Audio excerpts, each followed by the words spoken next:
Differences between the layers of the earth.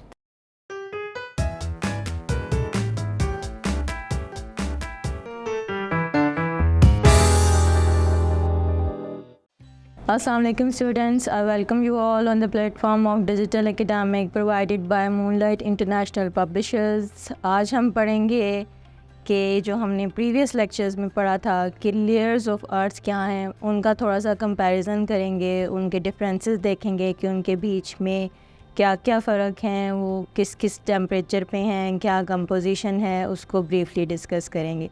लेकिन उससे पहले आज मैं आपको इस अर्थ की इंटरनल स्ट्रक्चर जो हमने लेयर्स पढ़ी थी उसका थोड़ा सा डायग्रामेटिक प्रेजेंटेशन बताना चाहूँगी। हम देखेंगे कि हमने प्रीवियस जो लेक्चर में पढ़ी थी लेयर्स ऑफ अर्थ वो कैसी दिखने में नज़र आएंगी। फॉर एग्ज़ाम्पल ये आपके पास एक डायग्राम है, तो उसमें हम देखेंगे कि एक जगह से हमने अर्थ को कट कर दिया। अब हम देखेंगे उसकी कितनी लेयर्स हैं। हमने 3 लेयर्स पढ़ी थी, सबसे पहले क्रस्ट थी, फिर मेंटल और फिर कोर। तो सबसे ऊपर ये जो आपको सरफेस लेयर नज़र आ रही है ये क्रस्ट है, सबसे ऊपर वाली लेयर जो कंपैरेटिवली बाकी 2 लेयर्स की निस्बत थिन लेयर है। उसके नीचे क्रस्ट के नीचे मेंटल है, जो हमने पढ़ा 2 हिस्सों में, इनर और आउटर मेंटल, अपर और लोअर मेंटल होता है, वो हमने पढ़ा।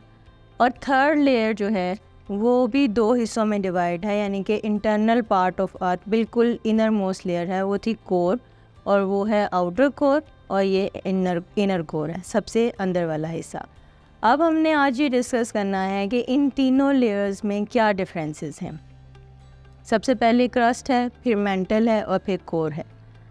सबसे पहले जो इनका डिफरेंस आता है वो है इनकी लोकेशन, कि ये कहाँ पे मौजूद हैं। क्रस्ट आपको मैंने पहले भी बताया कि सबसे बाहर वाली लेयर है, तो ये आउटर मोस्ट लेयर हो गई अर्थ की। मेंटल जो है ये सेकेंड लेयर है, तो ये मिडल लेयर कहलाएगी अर्थ की। और कोर जो है वो सबसे एंड में है, 2 इनर मोस्ट लेयर होगी अर्थ की। सेकंड डिफरेंस इनका आ जाएगा इनकी थिकनेस, कितनी मोटी हैं कितनी पतली हैं। कोर के क्रस्ट के बारे में हमने पहले भी डिस्कस किया था कि ये क्योंकि आउटर मोस्ट लेयर है और ये थोड़ी पतली है, थिन है कंपैरेटिवली बाकी 2 लेयर्स की निस्बत, तो हम इसको कह देंगे कि ये थिन लेयर ऑफ अर्थ है। सेकेंड लेयर या मिडल लेयर जो है वो मेंटल है और वो क्रस्ट की निस्बत थिक है, तो हम इसको थिकर मेंशन करेंगे, थिकर लेयर ऑफ अर्थ है। और नंबर 3 पे इनर मोस्ट लेयर है जिसको हम कोर कहते हैं, वो सबसे थिकेस्ट है, सबसे मोटी लेयर है ज़मीन की। थर्ड इनका कंपैरिजन आ जाता है कि इनका टेम्परेचर क्या है। 3 लेयर्स हैं, तीनों में डिफरेंस होगा क्योंकि ऊपर है, फिर अंदर है और फिर सबसे आखिरी लेयर है। तो टेम्परेचर सबसे पहले हम क्रस्ट का मेंशन करेंगे। क्रस्ट का टेम्परेचर जो है वो सरफेस पे कूल रहता है, 20-30 डिग्री सेंटीग्रेड तक रहता है। जो मिडल लेयर है मेंटल है, उसका टेम्परेचर 3000 डिग्री सेंटीग्रेड, क्योंकि उसमें मैग्मा मौजूद है, मोल्टन और हॉट मटेरियल है। और नंबर 3 लेयर है हमारे पास कोर, उसका टेम्परेचर एक्सट्रीमली हॉट है, क्योंकि हमने उसमें पढ़ा कि उसमें आयरन और निकल मौजूद है। नंबर 4 कंपैरिजन इनका कंपोजिशन, कि तीनों लेयर्स किन चीज़ों से मिलके बनी हुई हैं, यानी इनके ऊपर क्या चीज़ें मौजूद हैं। सबसे पहले हम जिक्र कर रहे हैं क्रस्ट का, तो वो मैंने आपको प्रीवियसली भी बताया जब हमने क्रस्ट के बारे में पढ़ा कि इस पर ज़मीन है, पहाड़ हैं, दरिया हैं, पानी है, रॉक्स हैं, ये सारी चीज़ें मिलके क्रस्ट का पार्ट लेयर बना रही हैं ज़मीन की। मेंटल जो है उसमें हमारे पास हमने पढ़ा कि मैग्मा है, very hot material, magma rocks में जो चेंज हो जाता है वो पे इग्नियस रॉक्स बना देती हैं। और नंबर 3 पे हमारे पास आता है कोर, उसमें हमने पढ़ा कि सॉलिड मटेरियल है, निकल और आयरन का।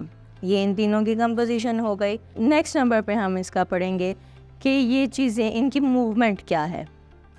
मूवमेंट में सबसे पहले आता है क्रस्ट, तो इसमें अर्थ प्लेट्स फॉर्म होती हैं, बनती हैं इस पोर्शन पे ज़मीन के, इस लेयर पे ज़मीन के। नंबर नेक्स्ट आता है मैग्मा। मैग्मा मेंटल लेयर में मौजूद है, वो रॉक्स बना देते हैं जो मूवमेंट के लिए रिस्पॉन्सिबल हैं अर्थ प्लेट्स की, जिसको हम टेक्टोनिक प्लेट्स कह रहे हैं। इंशाल्लाह नेक्स्ट टॉपिक्स में हम उसके बारे में भी पढ़ेंगे।